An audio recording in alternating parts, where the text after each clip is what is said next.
Quero saudar a todos aqueles que estão nos assistindo por esse canal do YouTube, que estão nos prestigiando nessa alternativa que nós achamos como a Igreja de Cristo, de nos animarmos mutuamente a continuarmos firmes, a persistir nesse período de isolamento social, de não nos afastarmos do caminho do Senhor.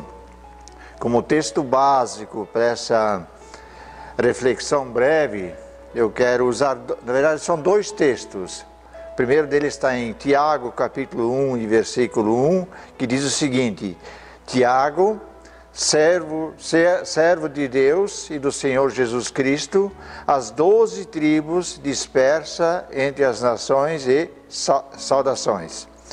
E o outro está em 1 Pedro, também no capítulo 1 e no versículo 1. Pedro, apóstolo de Jesus Cristo, aos eleitos de Deus, peregrinos, dispersos no Ponto, na Galácia, na Capadócia, na província da Ásia e da Bitínia. O que tem nesses dois textos de semelhantes? Os dois falam de pessoas que estão fora do verdadeiro domicílio deles. Num dos textos ele usa a palavra dispersos, em Tiago, e em Pedro ele usa a palavra peregrino. A palavra peregrino manifesta nessas duas passagens, ou dispersos, não expressa uma simples ideia de um peregrino que é viajante, que está de passagem, e portanto ele não tem nenhum comprometimento com a pátria, com a terra estranha, com a terra que ele está de passagem. Ele é um viajante que para ele o que importa tornar essa passagem o quanto mais curta possível. Ele não se envolve com nada, não se envolve no cotidiano dessa pátria provisória dela, ou seja, ele vive sob a expectativa de quanto menos ele se envolve com a vida das pessoas, melhor é para ele.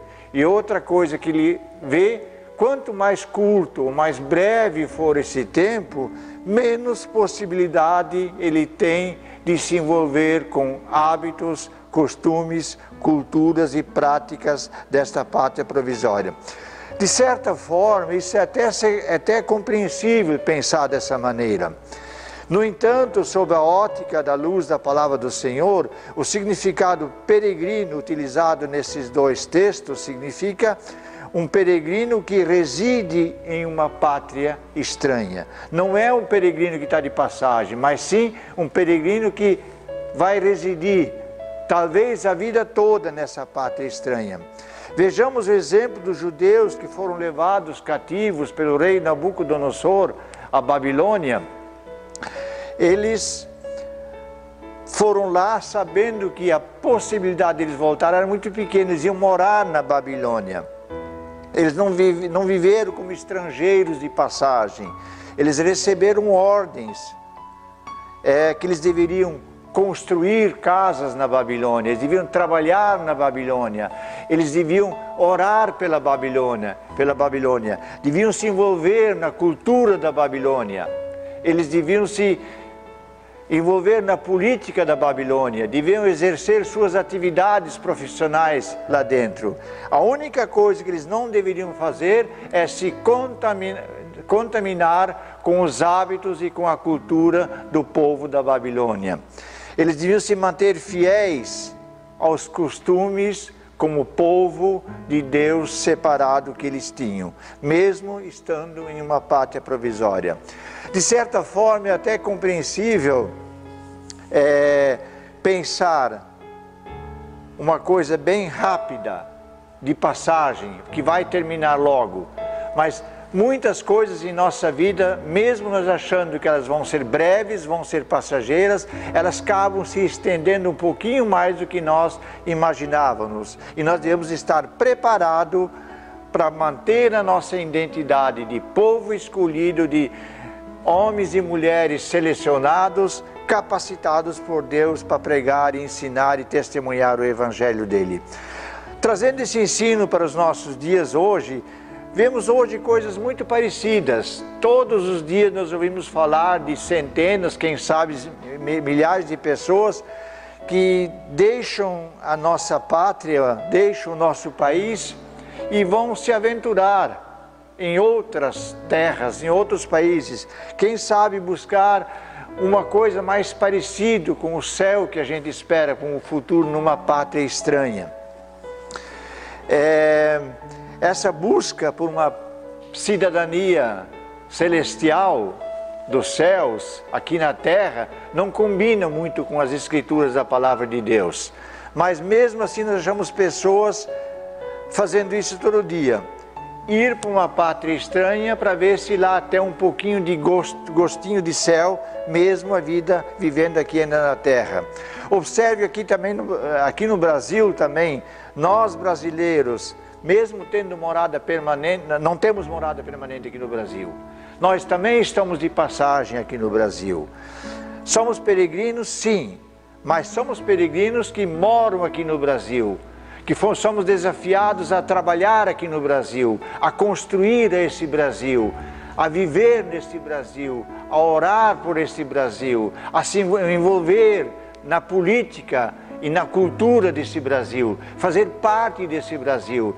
E da mesma maneira que os cativos judeus receberam ordens de Deus para não se envolver com a Babilônia, nós também somos desafiados como peregrinos aqui no nosso Brasil a não nos envolvermos com as práticas habituais aqui no nosso Brasil, pela cultura, pela política e por outras tantas coisas mais. Nós somos desafiados pelo contrário, fazer parte sim, ser parte ativa sim, mas sem se contaminar. Fugir não é a solução, se isolar não é a solução, pois a única maneira possível de testemunhar a nossa fé de maneira proveitosa e no ambiente cultural que nós estamos inseridos, como peregrinos sim, mas como peregrinos residentes em nossa pátria estrangeira, é sermos participantes ativos de todas as coisas que acontecem no nosso Brasil. A lição prática que nós podemos tirar disso para o nosso dia a dia é que nós devemos aprender a lidar com esse Brasil, que muitas vezes nos frustra, mas afinal de contas, nós também somos parte desse Brasil, mesmo o Brasil que nos frustra, nós somos parte desse Brasil. Portanto, a culpa não é sempre e simplesmente dos outros.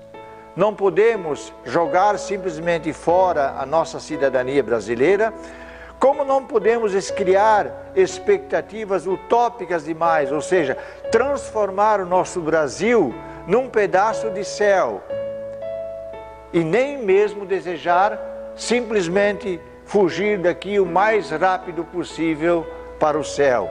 Não foi para isso que nós somos chamados. Nós somos chamados para transformar o nosso país, tornar ele o mais parecido possível com as nossas expectativas de céu. A nossa cidadania aqui precisa ser moldada pela nossa cidadania de lá. Para isso nós somos chamados. Eu queria desafiar a quem está nos assistindo a pensar nisso durante essa semana, nessa época de isolamento social, em que nós estamos confinados em nossas casas, muitas vezes, ou na maioria das vezes, contra a nossa própria vontade, mas é isso que nos apresenta nesse momento, e nós somos capacitados por Deus a também viver em situações adversas, sem abrir mão da fé que nos mantém vivos. Para encerrar, eu quero deixar um versículo que encontramos em Romanos 8, no capítulo 18, que diz o seguinte: porque para mim tenho por certo que o sofrimento do tempo presente não pode ser comparado com a glória futura a ser revelada em nós. Que nós possamos estar cientes disso, que mesmo nós sendo atribulados momentaneamente, mas que isso é um tempo que ele vai passar. Mas aquilo que nós espera é eterno, e nós somos desafiados a não olhar para os problemas, não olhar para as nossas dificuldades, mas olharmos para aquele que está acima das nossas dificuldades, que é o nosso Deus, que nos amou primeiro, que nos chamou, que nos capacitou e que nos comissionou para ser testemunho vivo do Evangelho dele. Amém? Quero orar agora para que o Senhor possa continuar nos capacitando.